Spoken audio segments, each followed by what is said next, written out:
name is Tzvi Lebetkin, the Rabbi from another planet. I just laughed because I was thinking of the state of Star Wars. So I did this interview. That's what happened here. Hi there, my name is Tzvi Lebetkin, the Rabbi from another planet. And on that other planet, I hope Star Wars is doing better than it's doing on this planet. I've enjoyed Mando this season. I will be absolutely honest. I understand it's been the Bo-Katan show. I haven't really minded that because I find Bo-Katan insanely hot, and I don't know why. I mean, it's played by Katie. She's played by Katie Sackhoff. That is a good reason. I like the feminine armor. I kind of like. So I've liked this season of Bo-Katan. Mandalorian. See, this episode is bad, right? This episode, there's a lot in it that I like, though, right? But this episode, it has something in it just didn't make sense. Like, whenever something's in it that just doesn't make sense, and the same is true for Star Trek, the same is true for Doctor Who, it's because they're inserting agenda into this. And the weird agenda is Jack Black and Lizzo are the rulers of a planet of losers that don't do anything and love not doing anything. It basically is a planet of Gen Zers, right? And they are the worst. They are the absolute worst, right? And they are portrayed as heroes because we lived in this messed up evil world, right? I guess. But, Star Wars is basically a morality play about good versus evil, right? Jack Black and Lizzo's little planet, they're all evil and they're presented as heroes, right? Not good at all. Really kind of uncomfortable episode for it. However, I like Mandalorian, right? I like Mando. I like the Mandalorians. I like Bo-Katan. I am enjoying it. I will sit down and rewatch the season. Much as I'll sit down. I think I'm going to sit down and watch season 1 again. You know why? I'll tell you exactly why I think I'm going to sit down and watch season 1 again. Because in this episode, they had some Ugnaughts in it, and that was the best scene. They were freaking awesome. I love the culture of the Ugnaughts. But I remember the Ugnaught from the season 1. Awesome, right? That was just awesome Western. The bit where he's riding to save Baby Yoda. Oh, freaking love it, right? Absolutely love it. I have spoken, right? And so that was great, right? That was great. This episode, yeah. This episode, how about it is, it's better than the rest of Star Wars. So, do you really think they're going to make all these movies? Think they're going to make the Rey movie by the Pakistani political documentary feminist TV maker? I mean, like the feminist political documentary maker, right? Are they really going to do that? They said they're going to do a lot of stuff, right? They said they're going to do the Rian Johnson trilogy. They said they're going to do, they said they're giving a movie to Dan and Dave from Game of Thrones. Remember them? No, nobody else does, right? They say a lot of shit. Are they really going to do anything? I don't know. I think if Indiana Jones tanks, we ain't seeing the Dawn of the Jedi movie from James Mangold, right? I don't think that's how. I don't even know what the third movie they announced. Like, who gives a shit, right? Star Wars is on its ass, right? It's on its ass. I still enjoyed Mandalorian. I still enjoyed this episode. Okay, unashamedly. Fine. Like, share, subscribe, comment. I did this review on a live stream. It come from last night on Easter Sunday, right? Easter Sunday. I live stream most nights. Come and join us. Come hang out. If you're not on Rumble, get on Rumble, mate. It's freaking awesome. It's so much better than YouTube, and it's doing much better for me than YouTube. But you can also catch my content on where is it? On Twitter. All my video content goes on Twitter, on YouTube until I get a community strike for nothing. Does that. Where else do you find me? Look, it's all in the videos. Subscribe to everything. Subscribe. Listen, and if you're Kathleen Kennedy, baby, subscribe to my channel, right? Subscribe to my channel. Because I think my dulcet tones of wisdom, right, will penetrate you. And probably that's why Kathleen Kennedy has ultimate power. She got penetrated way too much in the 70s and the 80s. And they moved it down. She has dirt on everyone. But hopefully they'll all die soon. And then we can all move on to a better tomorrow. A brighter, better tomorrow. You gotta hope, baby. You gotta hope. Fine. Like, share, subscribe, comment. All those things are fantastic. Now, let me hand over to me from last night. Dun, dun, dun. Now, I didn't hate this as much as everybody else did, right? Maybe I'm slow. And I don't want to be influenced into hating it, right? But I didn't hate this as much as everybody else did. There was something in it that felt intrinsically wrong, and it took me a few days to work it out what it is, which we're going to talk about. But look, generally speaking, I found this season of Mando to be very enjoyable, right? Including much of this episode. So maybe I just like it. I don't know what to tell you.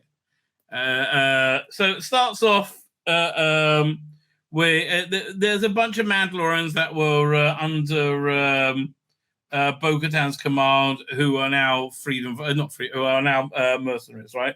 So it starts off, you've got this like clearly aquatic type spaceship flying along, and the captain's in a swimming around, go blub blub blub blub blub, and there's an Imperial ship, and they hail them.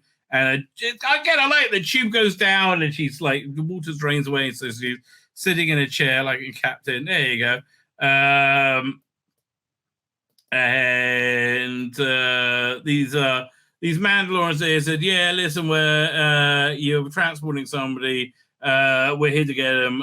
You better just give him up, or we'll kill you all. Okay. And he's like, no, my love. He's like, don't let him go. I can't. I love you. No. And he's some nobleman's son or something. He said, no, you got to go. Otherwise, they're going to kill everyone. They have a weird, fishy, tentacly kiss. But really, I'm kind of like, who gives a shit? But whatever. The Mandalorian's going to take them off. Guns for hire. Dun, dun, dun. So we got Bo-Katan flying with Grogu and R5 and Mando to recruit her old people back again. And they come to the planet of the losers, planet of the indigent losers, where the Mandos are staying, right? And they go there, and there's a robot says, well, you have to go this way. Your presence is required. They get a monorail thing, and they arrive where they're going, and they go in, and it's a weird, opulent, feckless party of losers, right? And these people have meaningless lives and do nothing all day other than sit around and eat and get high, apparently, from secretions. So apparently these two are deeply in love. This is Lizzo and Jack Black. It's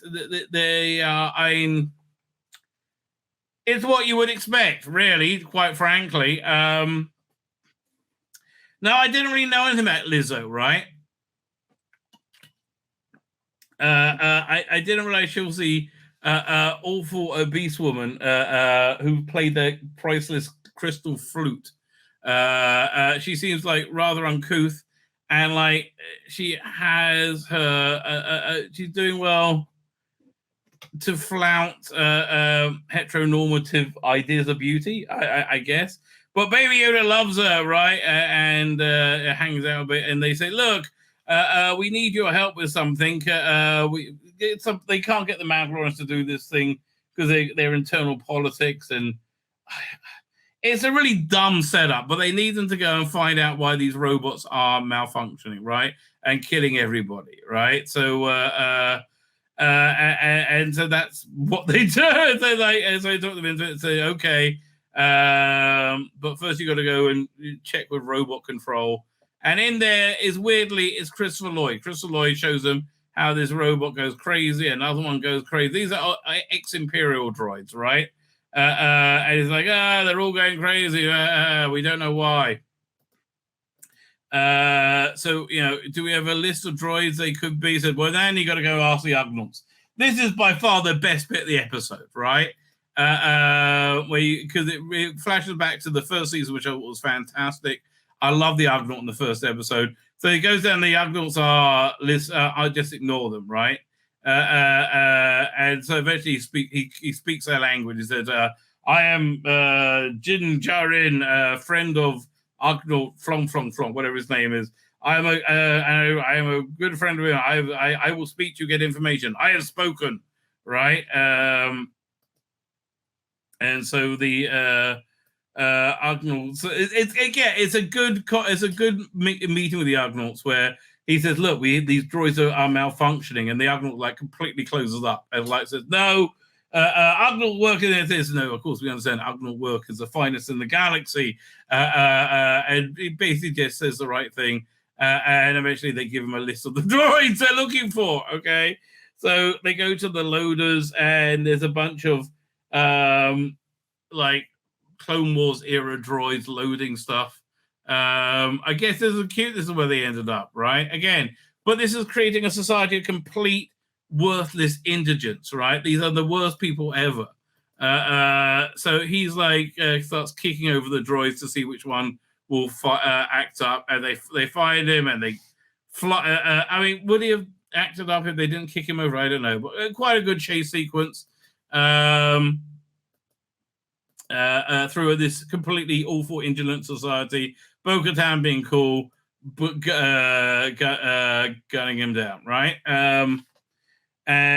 So then they end up in a droid bar, and it's the inverse of the scene in the 77 Star Wars, New Hope. Like, hey, we don't serve your kind in here. And they're like, they don't want humans in there, right? It's like, it really is the inverse of that scene. Anyway, they get the help to track down where these droids came from.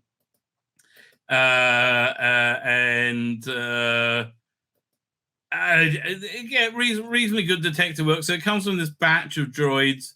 Again, look, everybody's fat on this planet, right? It comes from this batch of droids that were somehow selected to malfunction, and then you have like see the Imperial interrogator droid that used to be black, now it's white. That goes crazy, like starts firing at them. Again, good scene, right? Good scene. Din Djarin takes it out with the Darksaber. Love a bit of Darksaber action. And they find this was all ordered by Christopher Lloyd. I got to go and eat some cream pies now. And Christopher Lloyd's like, yes, I did it. All you people are too indolent. No, I'm going to deactivate you. And then they stop it. Meanwhile, they back to Lizzo being, again, the worst people in humanity, right? Says, we called him. And he's like, I just felt bad. Says, well, now you're exiled to the moon of shithole. Oh, no, don't make me go to shithole. Fine, now you can go to the Mandos. Take Baby Yoda with you. Whee! Off you go. Dun, dun, dun, dun. So now I meet the Mandos, and they're like, "Hey, fuck you, bitch! We threw you off. Who were? We beat you off. Who were?" Says, "I challenge thee for Mando command." Good Mando fight, right? Again, people are like saying, "Oh no, Kenny Sackhoff is always like Bo-Katan." I think everything gets saved by Katie Sackhoff being hot, right? By them sexualizing her armor to a certain extent, right? To feminizing her. I think everything works because of that, and only because of that, right? I think that's Trey's important, right? Epcot World, the planet of the losers. It really is, as was it Kronos Godwisen? By the way, if you're on Rumble, hit the subscribe button, baby. We like that subscribe button. Anyway, so I like the Mando fight, right? And goes on for a while. Eventually, she wins. And it's like, yeah, but you should be fighting Din Djarin, right? He's got the Darksaber. You're nothing without the Darksaber. Right? So at that point, the most predictable thing happens ever. So in the earlier episode, when he went to the mines of Mandalore, he lost the Darksaber to the weird hybrid thing, and ended up, and it was taken up by Bo-Katan to defeat it, right? So then Din Djarin says, well, by right it is hers, right? She should wield the Darksaber because the thing I just told you about. Right, it's all yours, baby. I said, wow, that's really cool. And boom, out comes the Darksaber, and I think she's kind of hot. that makes it all okay in my mind. I'm sorry, it just does. It makes it all okay. We get the Ralph McGuire scripts. I mean, look, Jon Favreau, you're not impressing anyone with these scripts, mate. I have to tell you. Epcot, the planet of the losers. It really is the planet of the losers. And okay, droids and whatever. Would you like a secretion? And Lizzo, and they're all shit. But look, generally speaking, other than it being planet of the losers, I thought it was quite good, right? I thought it was quite good. I did not really have a beef with it, right? Most people hated it. My name's Tzvi Lebetkin, the Rabbi from another planet. Please like, share, and subscribe, and ring that little bell. Ring the little bell so you're notified when new videos drop.